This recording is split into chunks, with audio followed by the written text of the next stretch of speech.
Introducing Meta Ray-Ban Display, the world's most advanced AI glasses.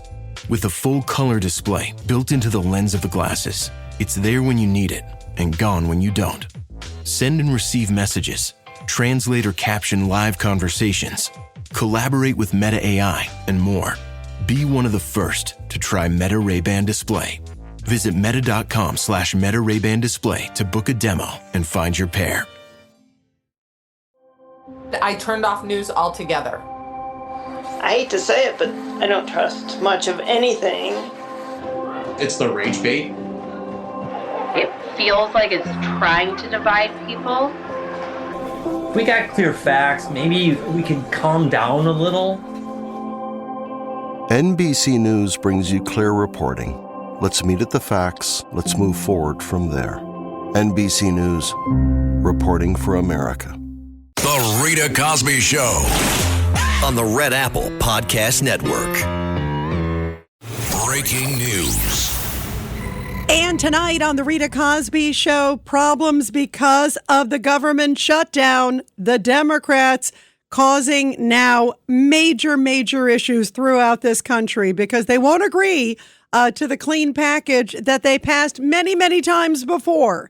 And now here's the latest news at Newark Airport. Until, I guess, for the next hour or so, there is major ground delays on flights. That comes after a ground stop took place for about an hour and a half today. They are expecting flights to be anywhere from 40 minutes to 1 to 2 hours at Newark Airport. That is because there are not a lot of air traffic control tower operators. That is extremely important to have those air traffic controllers. They're considered essential working. And they have been working grueling work weeks without pay, by the way, since the shutdown started October 1st. So a lot of them are calling out sick. They do not have as much staffing. They do not have as much support. And because of that, the FAA has said, we're not going to take a risk. Safety is paramount. And if there's a problem where we don't have enough, well, then we will just scale back on flights. And that is indeed what they are doing. They are causing delays in the tower and essentially saying we will have a ground stop for about an hour and a half.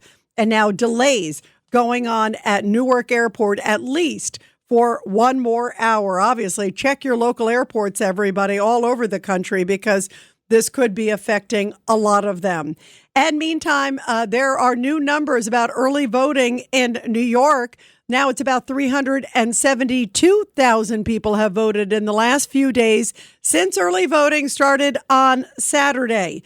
And still more and more questions about Zohran Mamdani. Also, a new poll coming out reinforcing what the other poll said, essentially that Zohran Mamdani has a 10-point lead. But right behind him, and it was a bigger lead, so it's definitely the gap is closing. Andrew Cuomo, the former New York governor, is definitely getting closer on Mamdani. And then a distant third is Curtis Sliwa. If you look at these polls, every poll's, obviously, who knows if the polls are right or not, but that's where it clearly stands today. And today there have been more people calling for Curtis Sliwa to essentially drop out. And you see many Republicans who are stalwart Republicans, Ina Vernikov, who is in New York, who is always a big Curtis Sliwa supporter, said now in the last 24 hours she is voting for Andrew Cuomo. She said she's not a fan of Andrew Cuomo, but she does not want Zohran Mamdani to win. Also, Mike Lawler, Congressman Mike Lawler, Republican, said he is switching his vote and he is now supporting Andrew Cuomo because he said Zohran Mamdani is a clear and present danger to New York and to America. So more and more people are saying, vote for Andrew Cuomo. Do anything you can to block Mamdani from becoming the next mayor, especially as you are seeing these numbers coming in. The good news is on the early voting that we are seeing, and the latest number I told you, 372,000 in early voting. That's a big amount. That is more than all of the early voting combined in 2021. But with that, they're seeing a big resurgence of 55-year-olds plus. which typically you would think would go for Cuomo.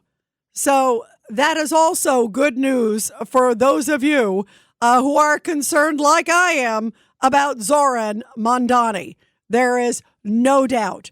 And the clock is ticking because now it is only a few days away until Election Day.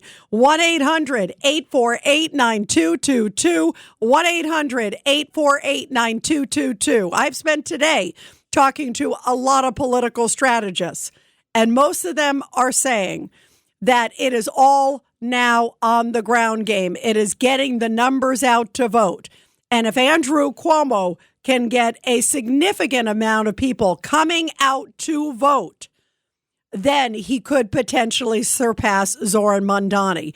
What they're seeing, they believe, is a cap in the Mamdani vote, that it's sort of at X% because he's so extreme. His ideas and his views are so radical that he is sort of capping out, if you will, and that his support is strong, it's stalwart, but it's maybe maxed out. So that leaves a lot of potential for other voters, whether they're Republicans voting for Cuomo or whether they are Democrats who really fear what could happen to the Democratic Party and, more importantly, New York and America if Zohran Mamdani gets elected. So many of them using the phrase radical, extremist, dangerous, clear and present danger. Those are the phrases I called you guys. I told you last night, guys, I called it a 5-alarm fire. And that's really what it is. Luckily, Cuomo is now within 10 points. That is still a decent amount of a distance, but not an enormous one. It's not insurmountable. If he can get out the vote, he could pass Zohran Mamdani. And the last thing you want is the most extreme politician I think many of us have ever seen in their lifetime, including in my lifetime. You want that person to be in charge of New York City with a $117 billion budget, 300,000 employees. I wouldn't let that guy be a delivery boy for Pizza Hut. He's not qualified to be that, let alone qualified to be mayor of the biggest city in the United States. 1-800-848-9222, 1-800-848-9222. And just in the last few hours, there has been a protest taking place at the 9/11 memorial. Let's not forget, it was just a few days ago that Zohran Mamdani was out there, not there at 9/11, but talking about 9/11. And remember, he was so upset about his auntie who got a bad look at 9/11, around the time of 9/11 on the subway. Turns out it may not have really been an auntie. It may be the father's cousin. And also ridiculous that he's upset. And that's how he remembers 9/11, as his so-called auntie or father's cousin getting a dirty look around that time. We think of the 3,000 who lost their lives. And it was incredibly distasteful, incredibly disgusting. But sadly, it's sort of par for the course with Zohran Mamdani. And so tonight there were protests at the 9/11 memorial. And listen to the protesters because they're speaking out against Zohran Mamdani and also his father. Here's what they had to say. 1993, 9/11, never forget. 9/11, never forget. Zohran Mamdani and his father, Mahmoud Mamdani, are both anti-Semites, communists, who equally hate America. Like father, like son, they pose a significant danger to the safety of New York City and America. I asked President Donald J. Trump to ban Sharia law in America, in Puerto Rico, and across all U.S. territories. What an incredible moment. Ban Sharia law. That is the extremist law where you could stone somebody, honor killing, all of this. I mean, this is like radical Islamist. This is not peaceful Muslim. This is radical Islamist. And he brought up his father, Mamdani's father. There's some new information about the father. Earlier today, we talked to investigative journalist John Solomon, who uncovered some very interesting details about Mahmoud Mamdani, the father of Zohran Mamdani. If you want to understand from what tree Mamdani comes from, You just have to read his father's book, Mahmoud. He wrote a book, and in that book, he claimed that there was a moral equivalence between the United States and al-Qaeda, that they both had a justified good existence for fighting and doing that. I think 99% of Americans say, I don't think I agree with that. And then he also compared America's invasion of Afghanistan after the 9/11 attacks to Afghanistan's 9/11. He basically said, hey, after we did to Afghanistan, what happened to us? Obviously, that's not true. Afghanistan was giving safe harbor to the very people and training the very people who would come and kill Americans, both on our soil and across the world. Mahmoud Mamdani is a longtime tenured Columbia University professor, and you can see in this book, Good Muslim, Bad Muslim, some of the radical ideas that the father had are very closely aligned with what the son has said, sometimes in private, sometimes in public. Really scary. This is the father of Zohran Mamdani saying that America and al-Qaeda are essentially the same thing, and America going into Afghanistan. Are you kidding me? That's a reprehensible act. I mean, this is this twisted logic. And of course, Mahmoud Mamdani, as you heard, he's a professor at Columbia University. Doesn't that sound familiar? Isn't that where all those different pro-Palestinian, pro-Hamas protests took place and where they were holed up? Remember at Hamilton Hall, it was the epicenter of these pro-Hamas protests. I bet the father was cheering that on, as was Zohran Mamdani. And here is John Solomon, a little more details describing how concerned he is and America should be about the Mamdani family. This book actually tries to make a justification for some of the things that went on with al-Qaeda and try to suggest that we were invaders of Afghanistan when, in fact, we were trying to stop a threat against the American people that clearly played out on 9/11. It's a fascinating, we go through the last 2 months of what we've written about Mamdani, what you have all highlighted daily on your great show.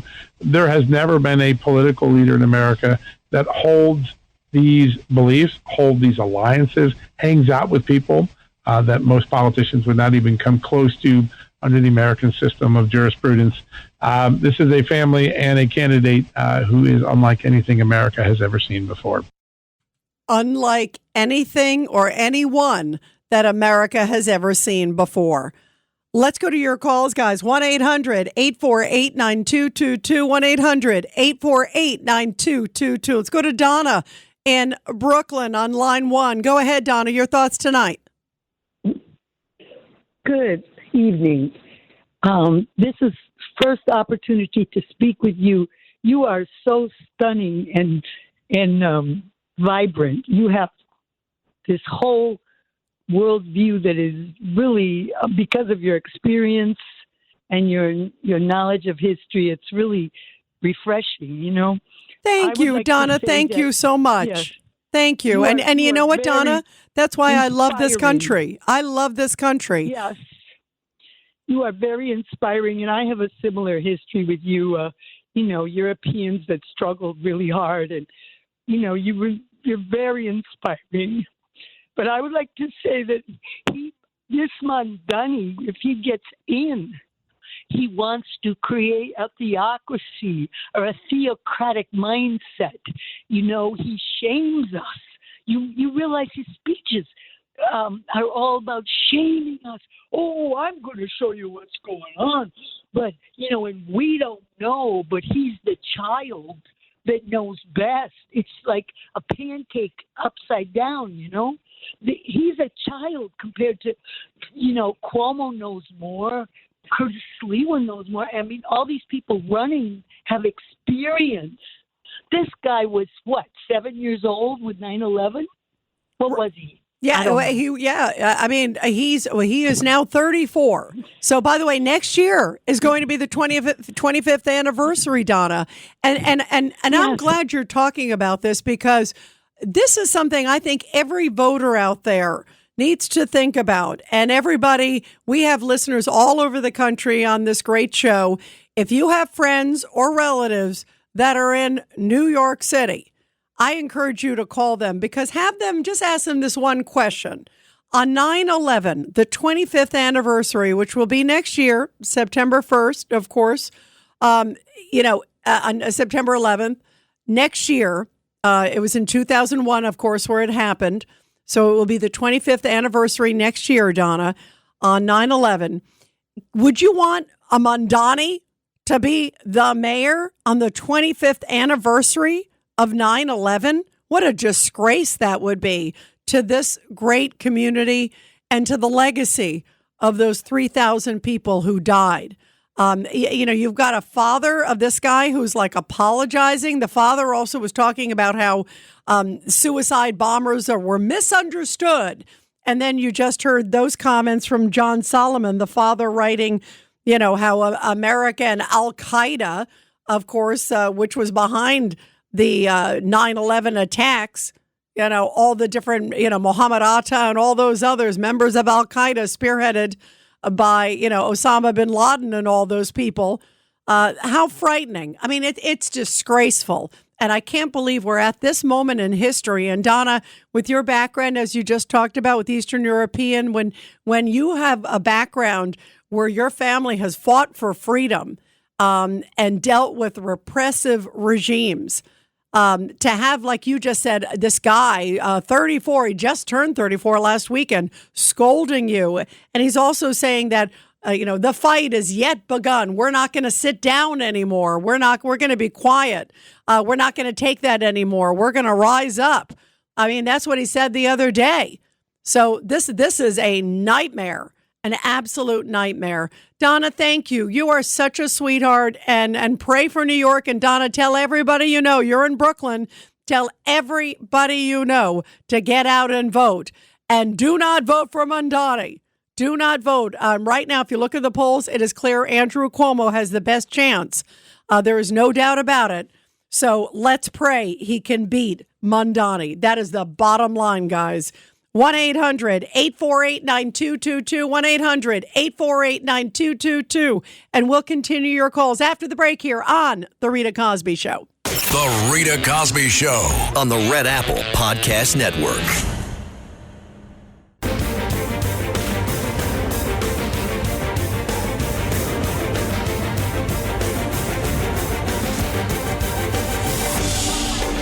It's the Rita Cosby Show. And let's go to your calls. Let's go to Ben in Queens on line 4. Go ahead, Ben. Hi. The most dangerous aspect of Zohran is that smile of his. A metaphor. That smile has more breadth and length than the Iron Curtain that Winston Churchill described that used to stretch from Stettin on the Baltic to Trieste on the Adriatic. And behind that smile is a Marxist viewpoint. He's going, we would all been better off if he had become a behavioral zoologist with rats in a maze. He's going to turn the grid system in Manhattan and turn us into rats for his little social experiment of extreme left-wing fantasies. I agree. You know what? And I hate that smile, too. Although I will say in the last debate, he looked like he was sweating a little bit, so it took the smile halfway. The Rita Cosby Show on the Red Apple Podcast Network.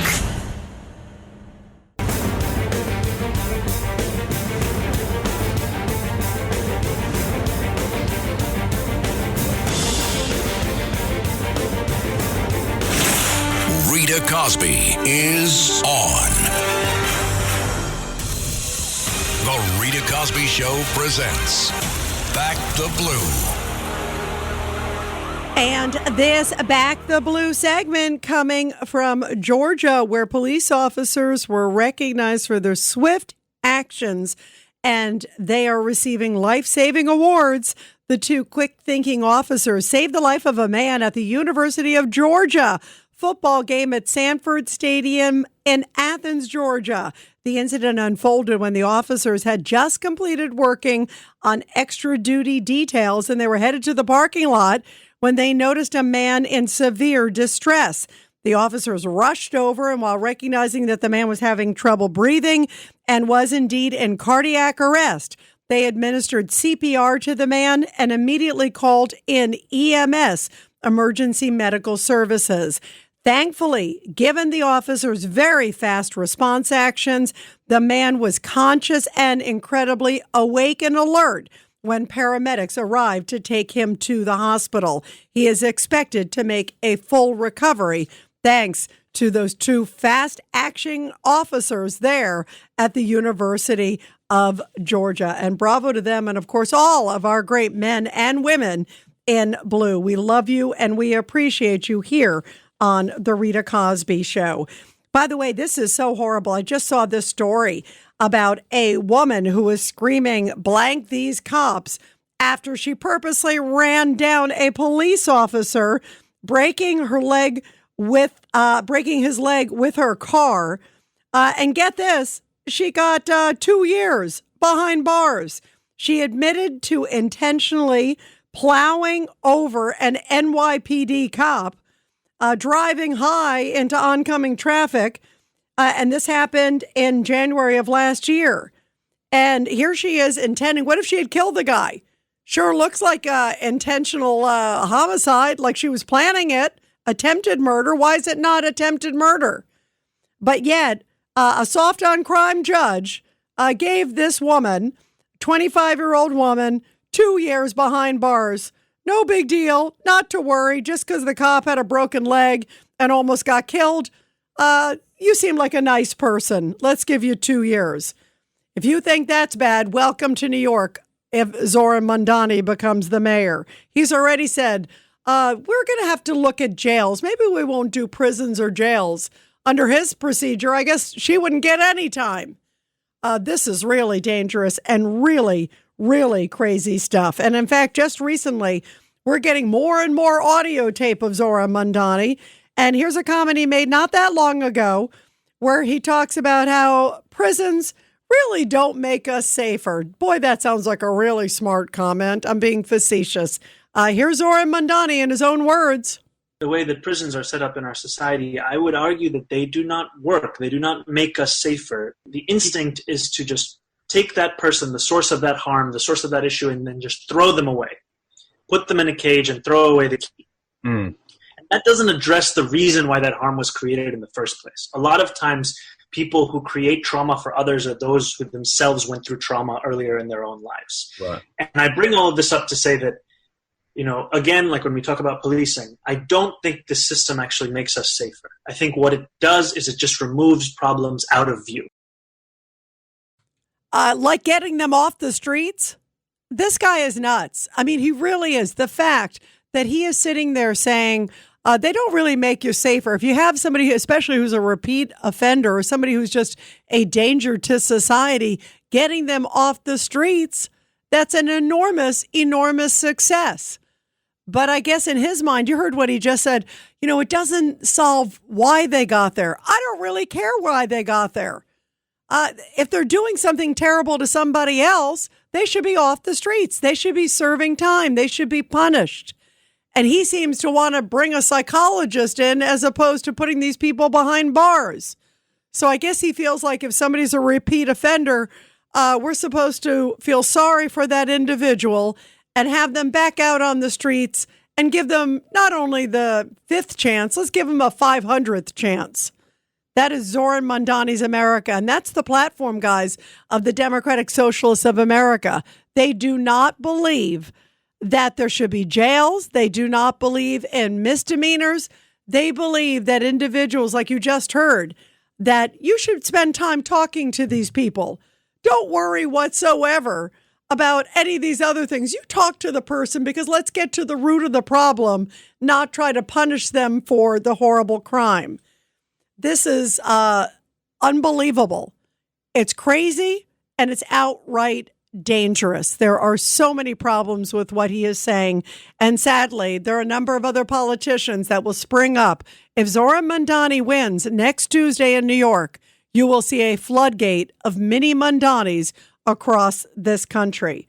And there's already some people who are already kind of enamored with Zohran Mamdani. We talked about his crazy smile that he has across his face. He always has this smile. It's like, yes, we shouldn't have jails, with a big smile.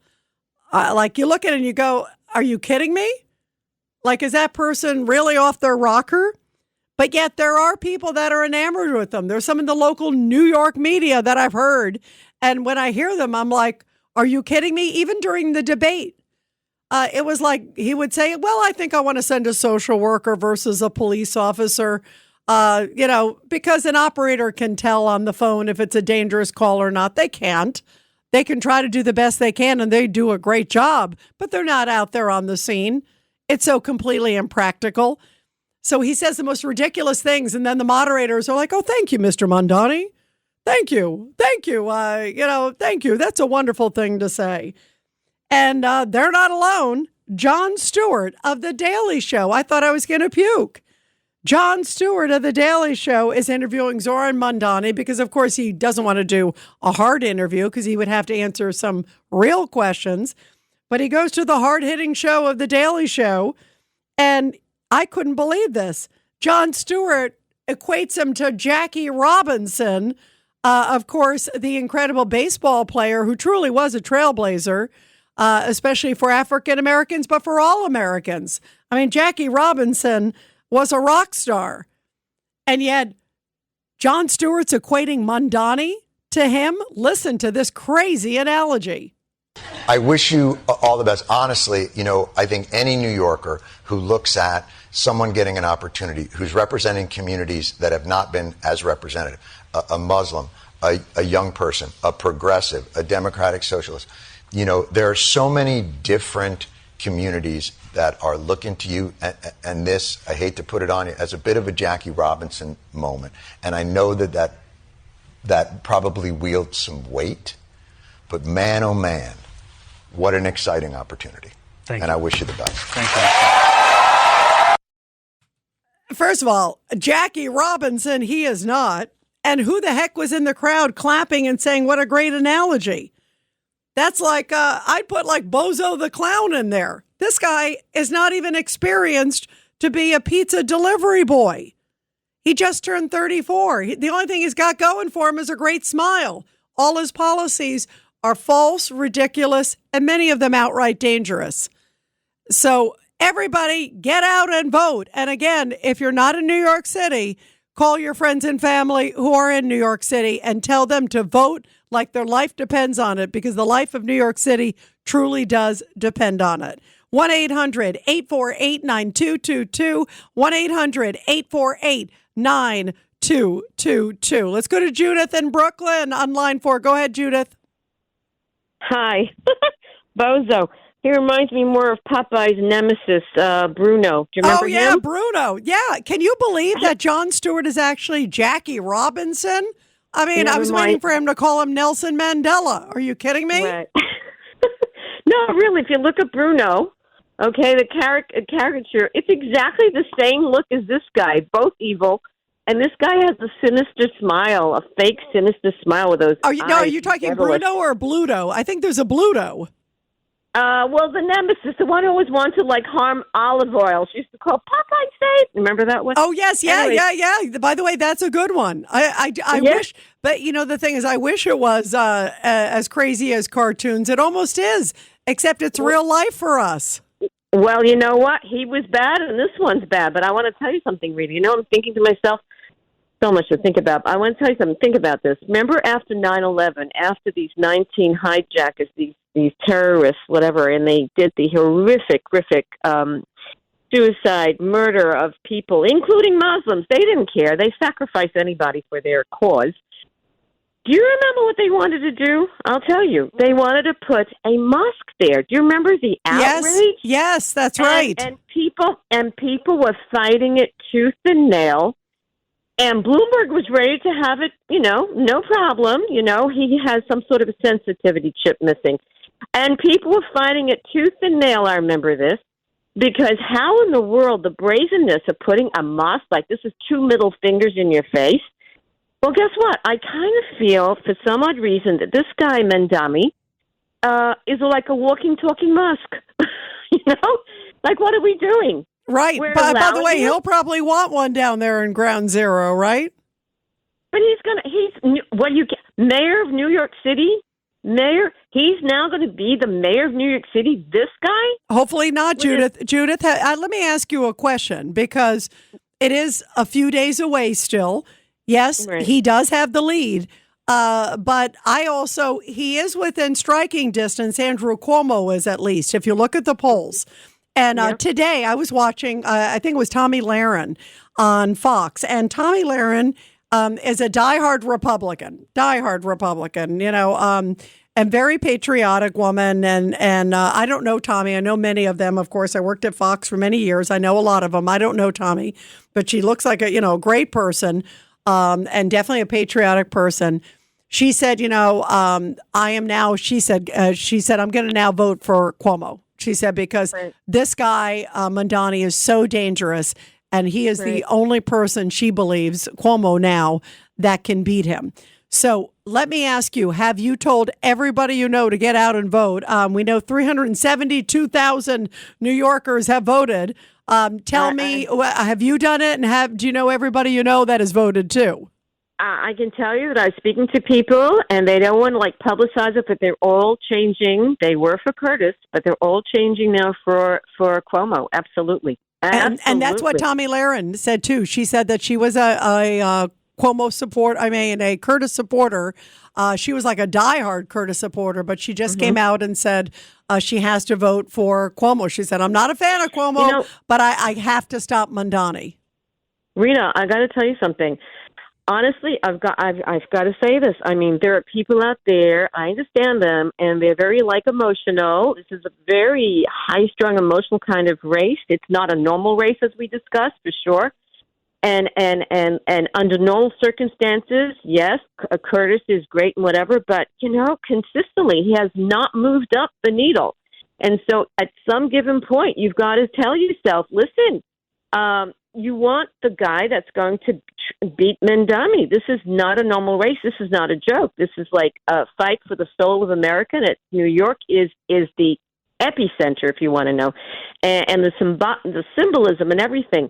So honestly, I feel that Curtis should be the one to tell his followers, listen, people, I appreciate it very much, but right now I have to bow out for the sake of saving New York. Thank you very much. And Cuomo reached out to him and wanted to make friends with him and give him a position.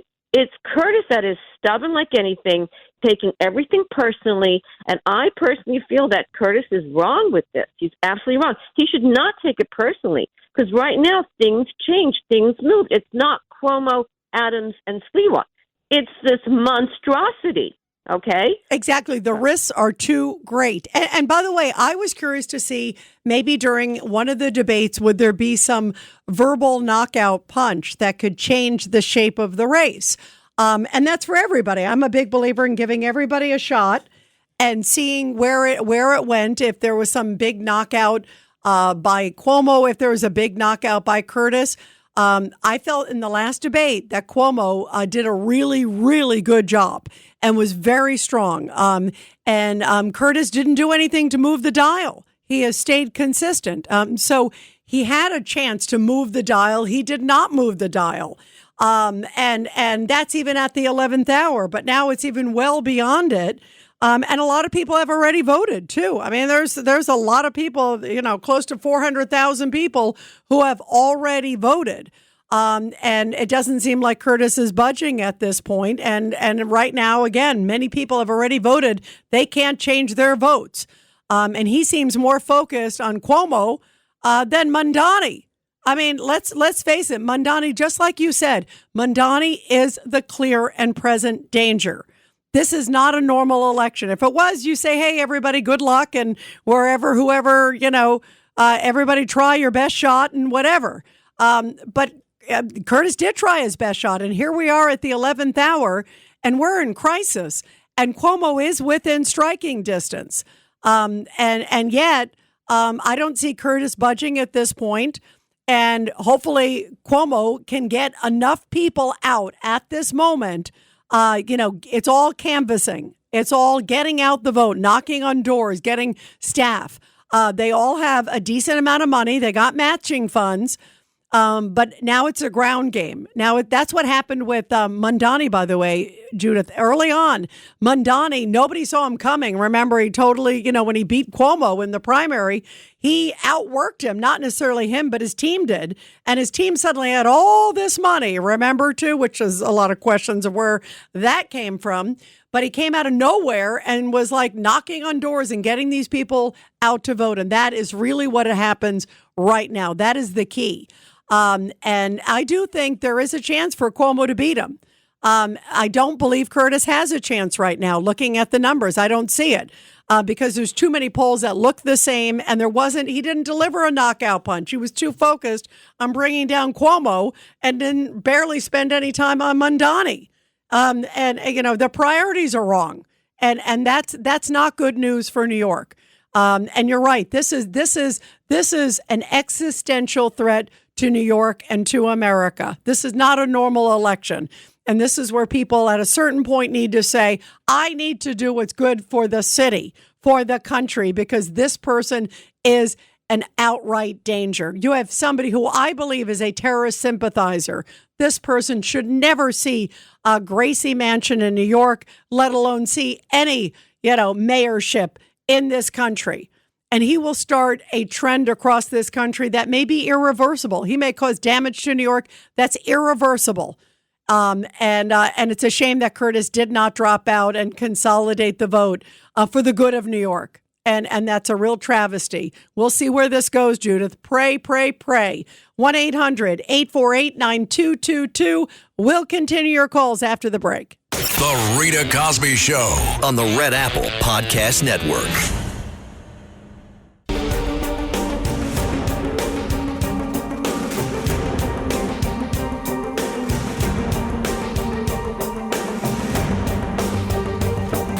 This is the Rita Cosby Show. And the latest Quinnipiac University poll, this is in the New York City mayor's race, pretty much mirrors the other one that came out from Suffolk University not that long ago. But this one showing Mamdani's lead is 43%. That's compared to Cuomo's 33%. So the 10-point spread there. And then Curtis Sliwa at 14%. Also, what it is saying is showing Mamdani has slipped a little bit, and while support for Cuomo seems to be going up slightly. So that's interesting. Also, with the Jewish vote, no surprise. I don't know why anybody who's Jewish would vote for Zohran Mamdani, but Cuomo is leading Mamdani among Jewish voters in this new Quinnipiac poll. 60% for Cuomo, 16% for Mamdani. I don't even know who the 16% would be. This guy is so anti-Semitic and I believe anti-American. 1-800-848-9222. 1-800-848-9222. Let's go to David in Queens. Go ahead, David, line one. How you doing? Hello? Yeah, go ahead, David. I'm waiting for you. Go ahead. Yeah, thanks for being a little bit more anti-Curtis, but last night you were saying everybody's got to get out there, vote anyone but Mamdani. That's saying that you could also vote for Curtis, but a vote for Curtis is a vote for Mamdani also. Everybody's got to understand that Curtis is not a good man anymore, and he's kind of ruining it. Well, and listen, I'm all for people taking their best chance at the polls. I'm all for people trying. It's nothing against Curtis. It's a reflection of the numbers. And I think everybody, not just New Yorkers, but everybody around this country should be incredibly, incredibly concerned that we may be on the verge of Zohran Mamdani, who will be the most extreme individual probably in American office. And that's saying a lot if he gets elected. He's going to be, I believe, more extreme than Ilhan Omar, Pramila Jayapal, Rashida Tlaib. They're going to look like Charles Bronson compared to him. And that's why that cannot happen. We must do all we can to fight that. Thanks for listening to The Rita Cosby Show. You can hear The Rita Cosby Show weeknights at 10 on 77 WABC. If you like the podcast, share it with your friends and listen anytime at WABCRadio.com and download the WABC Radio app. Hit that subscribe button on all major podcast platforms. Plus, follow WABC on social on Instagram, TikTok, Facebook, and X. See you next time for a new episode so you never have to wonder. What the heck is going on here?